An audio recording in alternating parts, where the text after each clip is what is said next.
આજે છે કુર્મ એટલે કે કાચબા જયંતીનો પાવન પર્વ. ભગવાન શ્રી વિષ્ણુએ સમુદ્ર મંથન વખતે કુર્મ અવતાર ધારણ કર્યો હતો. ધર્મગ્રંથો અનુસાર ભગવાન વિષ્ણુએ કુર્મ અવતાર લઈને સમુદ્ર મંથનમાં સહાયતા કરી હતી અને મંદરાચલ પર્વતને ડૂબતા બચાવવા માટે ભગવાન વિષ્ણુએ વિશાળ કાચબાનું રૂપ ધારણ કર્યું. ત્યારે લક્ષ્મીજીને સ્થિર કરવા માટે અને ભગવાન કુર્મની કૃપા માટે આજના દિવસે કયા કરવા ઉપાય જાણકારી આપશે ગુરુજી પ્રફુલભાઈ પંડ્યા. ઓમ જજાગ્રતો દૂરમુદયતિ દૈવં તદુસુપ્તે શતથૈ વૈતિ દુરંગમન જ્યોતિખાન જ્યોતિરેકંતન્મે મનઃ શિવ સંકલ્પમસ્તુ. જય ભગવાન મિત્રો, હું છું પ્રફુલભાઈ પંડ્યા. ભક્તિ સંદેશ કાર્યક્રમની અંદર આપનું સ્વાગત છે. આજે મિત્રો છે કુર્મ જયંતી. કુર્મ જયંતી એટલે શું, આજના દિવસે કયા ઉપાય કરવા, કેવી રીતે કરવા, શું લાભ થાય છે, સંપૂર્ણ જાણકારી આજના કાર્યક્રમમાં હું તમને જણાવવાનો છું. એવું કહેવાય છે કે કુર્મ ભગવાનનું એક અવતાર છે. ભગવાન નારાયણના આમ તો 24 અવતાર બતાવેલા છે, પણ મુખ્યતઃ એટલે કે 10 અવતારનું વિશેષ મહત્વ ભાગવતમાં પણ આપેલું છે, જેનો એક શ્લોક પણ છે.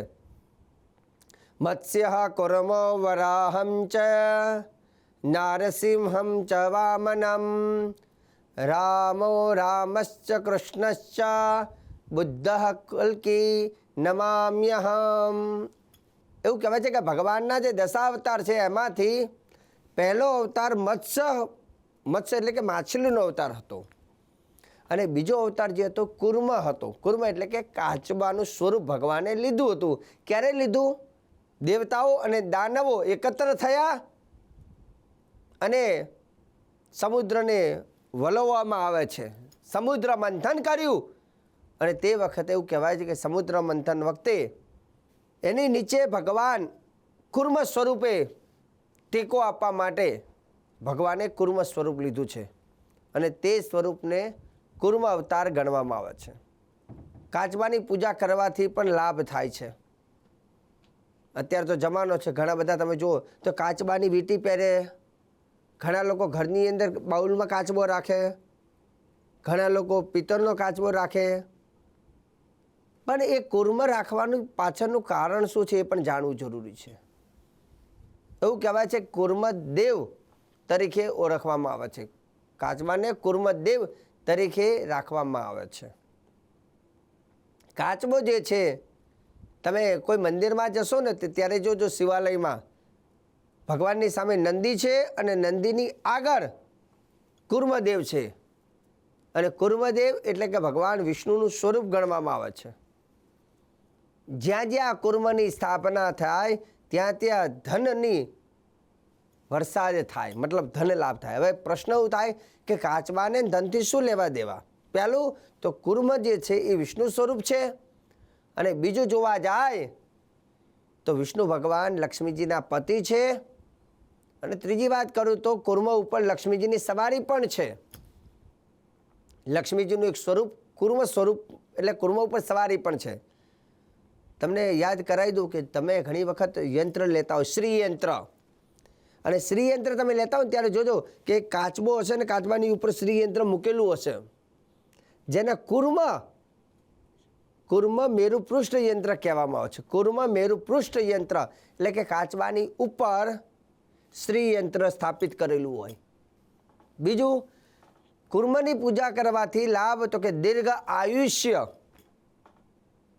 લાંબુ આયુષ્ય પ્રાપ્ત થાય. કાચબાનું આયુષ્ય કેટલું બહુ લાંબુ હોય, 300, 400, 500 વર્ષ સુધીના કાચબા હોય છે. દીર્ઘા નાગા નદીઓ ગિરેશ ત્રેણ વિષ્ણુ પદાન છે તેના પ્રમાણેના પુણ્ય આમ દીર્ઘ પુણ્યવાચનમાં પણ લખ્યું છે દીર્ઘા નાગા નદીઓ ગિરેશ. દીર્ઘ આયુષ્યમાં નાગોનું જેમ દીર્ઘ આયુષ્ય છે, પર્વતોનું લાંબુ આયુષ્ય છે, તેમ કાચબાનું પણ દીર્ઘ આયુષ્ય બતાવેલું છે. બીજા નંબરની વસ્તુ, કાચબો જે છે તમે જો તમારા ઘરમાં રાખતા હોય તો આજે ચોક્કસ એની પૂજા કરજો. કાચબો ક્યાં ક્યાં રાખી શકાય? એક તો કાચબાની આપણે રિંગ પહેરતા હોય, ઘણા લોકોને જોયા છે, તો એની આજે પૂજા કરજો. રિંગ પહેરો તો છો, પણ આજે એનર્જી નાખજો, કેમ કે એનર્જી આજે જ્યારે જન્મ જયંતિ હોય, કુર્મ જયંતિ, તો આપણે એ એનર્જી આજે ખાસ નાખવી. તમારા ઘરમાં, તમારા હોલમાં, તમારા મંદિરમાં, તમારી ઓફિસમાં ક્યાંય પણ કાચબો હોય તો એ કાચબાની પૂજા કરવી. ચાહે પિત્તળનો હોય, ચાંદીનો હોય કે અન્ય ધાતુનો પણ હોય તો આજે એની ચોક્કસ પૂજા કરજો. પણ એક નિયમ રાખજો, કાચબાને તમે જે મૂકતા હોય તો એક ડીશની અંદર, તાંબાની ડીશ અથવા કોઈ પવિત્ર ધાતુની ડીશ હોય તો ડીશમાં થોડું પાણી નાખવું અને પછી કાચબો રાખવો. કેમ કે જલ વગરનો એક તો કાચબો, જલ સાથેનો કાચબો શ્રેષ્ઠ ગણાય. એટલે કાચબાના પગ જે છે થોડા પાણીથી, પાણી ભરાયેલું એટલું થોડું રાખવા એના પગ, એ રીતે રાખવો. શાસ્ત્રમાં તો એનો મંત્ર પણ આપ્યો છે, જસ્ય કુર્મો ગ્રહે અવિસ્તમગ્ને વર્ધયાત્મા તસ્મૈ દેવા અધિબ્રુવણંચ બ્રહ્મણસ્પતિ. કુર્મ દેવતા, કાચબાને કુર્મદેવ કહેવામાં આવે છે. ભૂમિ, કુર્મ અને અનંત, જ્યારે અગ્નિ કરવામાં, અગ્નિદેવની સ્થાપના થાય, પૂજન થાય, હવન થાય ત્યારે પણ કુર્મદેવની પૂજા કરવામાં આવે છે. તો આજના દિવસે તમારા ઘરમાં જે કંઈ કુર્મ હોય તો એ કુર્મની ચોક્કસ પૂજા કરજો. જેમાં શું કરવાનું, પહેલાં તો ગંગાજલ અને પંચામૃતથી એને શુદ્ધ કરી દો, સ્નાન કરાવી દો, એકદમ ચોખ્ખા કરી નાખો આજે. અને ત્યાર પછી ચંદન અને કુમકુમ બંનેને તિલક કરો. પહેલું ચંદનનું કરો, એની ઉપર કંકુનો ચાંદલો કરો, લાલ પુષ્પ અર્પણ કરો, ધૂપ અર્પણ કરો, એક દીવો અર્પણ કરો, સાકરનો પ્રસાદ અર્પણ કરો. અને તમે જ્યારે પૂજા કરો છો ત્યારે ઓમ કુર્માય નમઃ, ઓમ કુર્માય નમઃ આ મંત્રનો જપ કરો. પૂજન કર્યા બાદ પણ ઓછામાં ઓછી તમારે 10 માળા કરવાની ઓમ કુર્માય નમઃ મંત્રની. કેમ કે આજે એનર્જી નાખવાનો દિવસ છે. જે લોકો વીંટી પહેરતા હોય ને એ લોકો પણ આ રીતે આજે પંચામૃતથી શુદ્ધ કરો. હવે રહી વાત કાચબાઓનો મુખ કઈ બાજુ રાખવો, એવું પ્રશ્ન હોય છે. જે વીંટી પહેરતા હોય એ લોકોએ કાચબાનું મુખ પોતાની બાજુમાં હોય ને, મતલબ પોતાની કાચબો તમને જોતો હોય એ રીતે રાખવું. મંદિરમાં જો કાચબો મૂક્યો હોય તો એ કાચબાનું મુખ ભગવાન બાજુ હોવું જોઈએ. એ કાચબો ભગવાનને જોતો હોય. જો તમે તમારા હોલમાં કાચબો મૂકો છો, તમારા બેઠક રૂમની અંદર, તો હોલની અંદર કાચબાનું મુખ છે, મુખ્ય દરવાજો જે હોય એ બાજુ હોવું જોઈએ, મુખ્ય દ્વાર બાજુ.